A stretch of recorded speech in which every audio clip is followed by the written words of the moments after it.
Hi అండి. ఓం శ్రీమతే నమః. వెల్కమ్ టు సుష్మిత వ్లాగ్స్ అండి. అందరికీ సంక్రాంతి శుభాకాంక్షలు అండి. అలాగే కనుమ పండుగ కూడా శుభాకాంక్షలు అడ్వాన్స్గా. కనుమ రథం ముగ్గు ఎలా వేసుకోవాలో నేను వీడియోలో చూపిస్తున్నాను చూడండి. అందరూ కూడా ఈ ముగ్గు ఇలా 4 గీతలు గీయించుకోవాలండి. 4 గీతలు గీసి 4 సార్లు ఇలా పెట్టుకోవాలండి. రథం ముగ్గు చిన్నది కూడా వేసుకోవచ్చు, పెద్దది కూడా వేసుకోవచ్చు అండి. దీనికి దానికి జాయింట్ చేసుకోవాలండి. ఇటు అటు మనం రథం ముగ్గు వేసుకుంటాం కదా, ఇటు అటు గీతలు వేసుకుంటూ రథంని అయితే ఇలా కలుపుకోవాలండి. గీతలతోనే చాలామందికి రాదు, కన్ఫ్యూజ్ అయిపోతుంటారు. ఈజీ అండి. ఇటు నుంచి అటు, అటు నుంచి ఇటు ఇలా కలపాలండి రథం ముగ్గు వేసేటప్పుడు. కానీ ఇలా గీతల ముగ్గే వేయాలంట రేపైతే. సంక్రాంతి ధనుర్మాసం లాస్ట్ ఆఖరి వారం కాబట్టి ఇలా గీతలతోని రథం ముగ్గు వేసుకుంటే చాలా మంచిదండి. ధనుర్మాసం లాస్ట్ చివరి రోజు కాబట్టి. దీని వెనకాల ఒక చిన్న కథ కూడా ఉంది, తెలుసుకుందామండి మనమైతే. ప్రతి మనిషి శరీరము ఒక రథం అనే దేహం అనే రథాన్ని నడిపించేవాడు పరమాత్ముడు అని భావిస్తారు. తనను సరైన దారిలో నడిపించమని కోరుతూ పరమాత్మని ప్రార్థించడమే ఈ రథం ముగ్గులో దాగి ఉన్న అంతర్యం.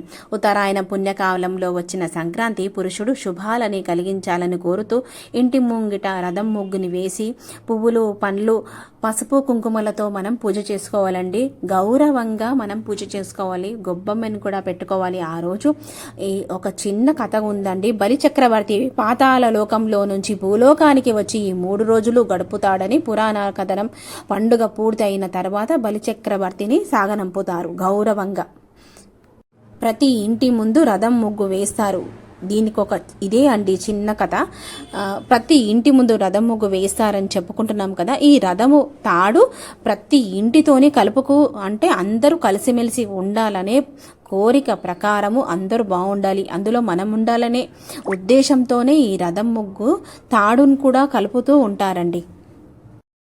సూర్య భగవానుని రథం అని మనం భావించుకుంటూ సూర్యునికి నమస్కారం కూడా చేసుకోవాలండి. సూర్యునికి అర్హం ఇచ్చుకోవాలి ఆ రోజు.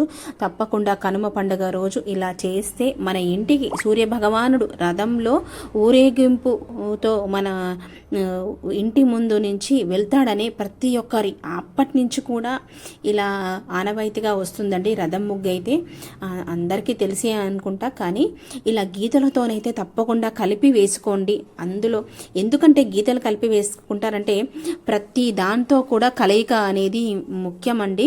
ఒక్కరితోని కాదండి, అందరితో కలయిక ప్రకారమే ఈ గీతల ముగ్గు ఉద్దేశం అండి. అందుకే రథం ముగ్గులో గీతలన్నీ కలుపుకుంటూ ఈ రథం ముగ్గులో గీతలతోనే వేస్తారండి. ఈ రథం ముగ్గును కూడా ఇలా వేసుకోవాలండి. రథం ముగ్గునైతే ఈజీగా సింపుల్గా నేనైతే 4 వరుసలుగా వచ్చే రథం ముగ్గు చిన్నది చూపించాను. అందరికీ సులువుగా ఈజీగా వచ్చేస్తుందండి. చూడండి, నేర్చుకొని వెయ్యండి.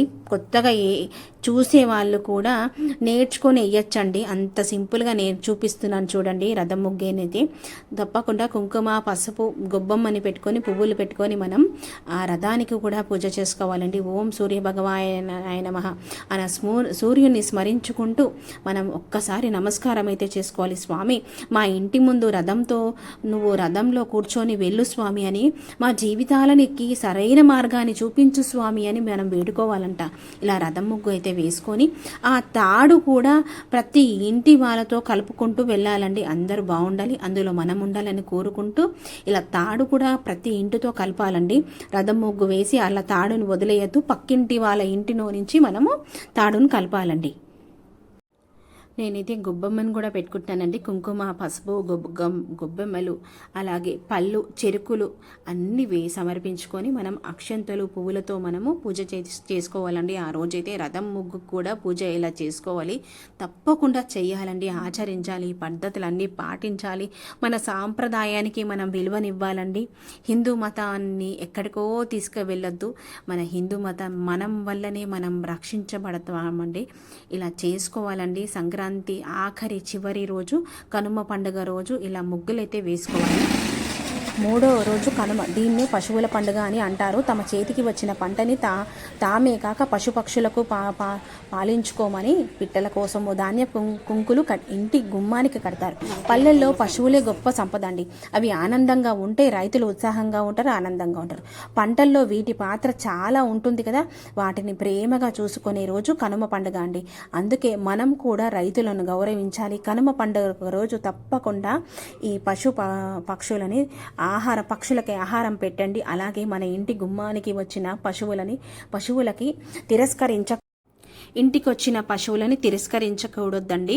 మనము ఆహారంలో ఏవైనా పెట్టచ్చు అంటే పశువులకి పెట్టవలసినవి ఆకుకూరలు కానీ, అలాగే కూరగాయలు కానీ, పళ్ళు కానీ, బెల్లం పరమాన్నం అయినా సరే తినిపించవచ్చండి. మన చేతి స్పర్శ తాలిగితే లక్ష్మీదేవి కరుణిస్తుందంట. ఇదైతే మర్చిపోకండి.